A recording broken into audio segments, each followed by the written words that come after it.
We have a saying here at Mithril Media that every page is a landing page.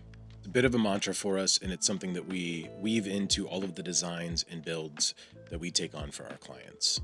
Now, what does that actually mean? It means that people no longer are likely to arrive at only your homepage. In other words, your homepage isn't always going to be the first impression that your business presents to a user.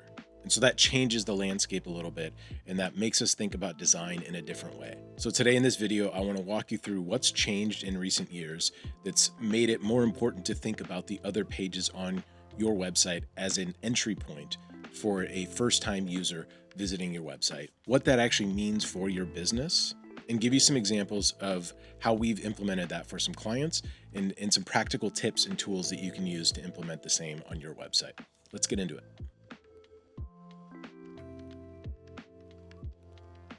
So for a long time, the homepage was really the front door and more specifically, the only door into your website.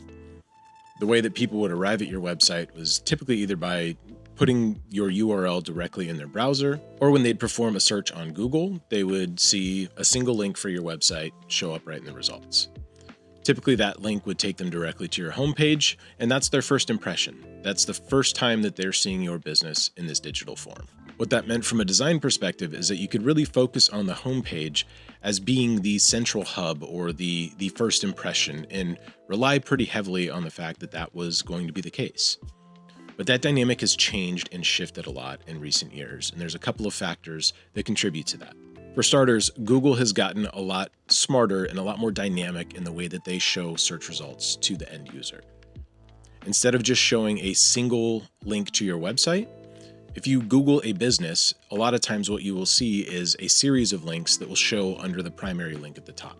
Typically, you'll see something like an about page or a services page, maybe a contact page, and all of those links will be visible and clickable directly in the Google search results.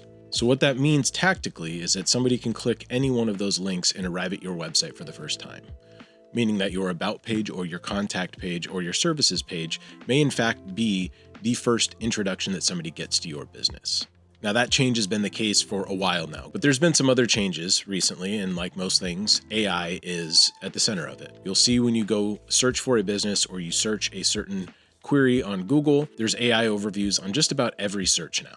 An extensive study from the website ahrefs.com showed that only 38% of the citations noted in the AI search overview on Google were from results in the top 10 rankings. That means that the lion's share of content that is being shown in AI search overviews is coming from somewhere else other than the websites occupying the top 10 spots on Google. In some ways, that's a leveling of the playing field because it gives others an opportunity to have their information, their website, and links to their website surfaced higher in the search engines. But it also speaks to the importance of ensuring that you treat every page as a landing page because there's a higher likelihood that somebody is going to click a link from there and end up on a page other than your homepage. Now, if we take the AI use case even further, think about the way that people interact with their chatbots. When they're interacting with ChatGPT or Claude, they're asking questions directly in the chat interface. And that chat interface is going to show citations. It's going to show links. And a lot of times the answers to the queries that people are making via a chatbot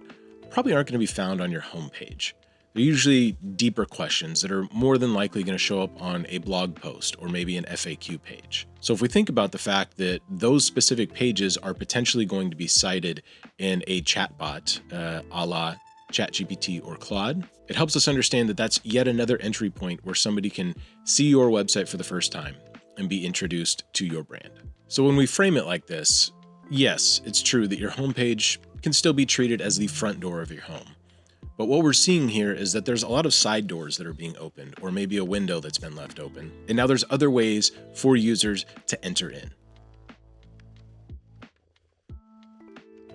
To highlight what it looks like in practice to treat every page as a landing page, I want to show you a website that we built recently for the HNRNP Family Foundation. Now, to set the stage a bit for who they are and what they do, they are a nonprofit organization that has two really key primary audiences. On one hand, their foundation provides a community for families that have had a recent diagnosis of this rare genetic condition. On the other hand, they serve the scientific community through things like grants and research and papers. So those are two very, very different groups of people that are potentially visiting this website for the first time. And if we think about the way that they arrive at the website, it's going to be two different queries that are going to lead them there. And more than likely two different pages or sets of pages or sections of the website that they're going to end up on. What this really comes down to is the end user has a different intent for why they're visiting the website in the first place. Let's look at the recently diagnosed use case. If you imagine yourself as a parent and you found out recently that your child has been diagnosed with this rare genetic condition, in all likelihood, you're going to go to Google to start searching and researching and understanding more about this. What that means from a website perspective is we need to understand that, and we need to understand what they're looking for when they get to this website for the first time. If they search for a specific condition and they end up on that particular page that highlights all the details of that condition, that's a good thing for the end user. That's giving them exactly what they want with as little friction as possible. But it's also really important that they understand what to do next. Now flip to the other side, and if you think of yourself as a researcher that's actively looking for grant opportunities to research these rare genetic conditions, when they arrive at the website, in all likelihood, they're going to arrive at a very different page. They're going to end up in the science and research section. This is contextually completely different than the previous use case of a parent that is there to learn more about this. So understanding why people are arriving at the website and what they are actively looking to attain by visiting is step number one. That's the first thing that we have to do. We really have to understand our user in order to understand why every page being a landing page is such an important thing. So what does this mean for your website? How do you think about this through the lens of your user and the website that you're presenting to them?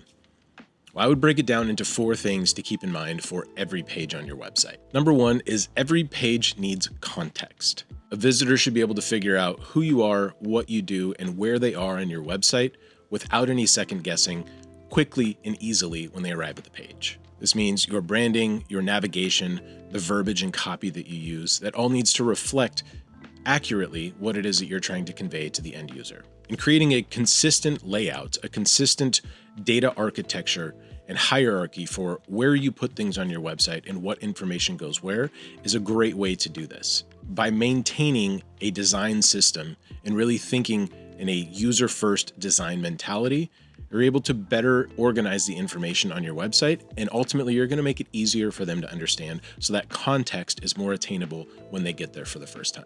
Second, every page should have a next step.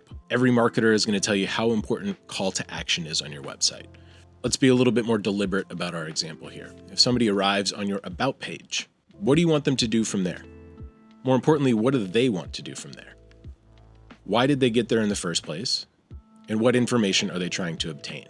From there, what are they supposed to do next? Giving them a clear path forward is one of the best things that you can do to ensure that your page, no matter which one it is on your website, is treated as a landing page and that the user has a clear journey to navigate around the rest of your site. Number 3, and what I think is probably the most overlooked and likely the most important of all of the things that we discuss here, every page needs to be performant. Too often I see that we will optimize our homepage for great page speed scores and everything looks great, but we ignore the rest of the site. We don't think about what's happening on those subpages. And as soon as you understand that your homepage isn't always going to be the first thing that people see, you understand how important it is to make sure that every other page of your website gets the same level of attention when it comes to overall performance. Now, what do we mean by performance? What I mean is that it loads quickly without a whole bunch of shifting. Things aren't moving around on the page. It looks great on a mobile device. Not only are these important factors for general purpose user experience, but these are factors in how Google is going to rank your website as well. The lower you score on those thresholds, the less likely it is that your website's going to be returned as a result in Google anyways. And last but certainly not least is every page needs to earn trust. It's no secret that trust signals are a really important part of a website strategy. And whether that takes the form of testimonials or logos or awards or certifications, whatever that looks like for you and your business, those are super important, especially when we know that somebody is arriving at this website for the first time. They don't have a whole lot of information about who you are and what you do. Building that trust immediately is so important. So I recommend that there's trust signals sprinkled in throughout the website. An easy way to do this is to make sure they're included in things like your footer or potentially even your header, depending on exactly what you're trying to do. This makes it really easy to ensure that no matter what page somebody arrives at, they're going to be able to access those trust signals with ease. All right, so for some homework or some low-hanging fruit that you can potentially check off the list this week, take a look at some of the secondary pages on your website. How well do they tell your story? How well do they give context? How performant are they? Are their trust signals regularly available for the user? And is there a clear path forward for what a user should do next? A good litmus test for this is to start on a secondary page.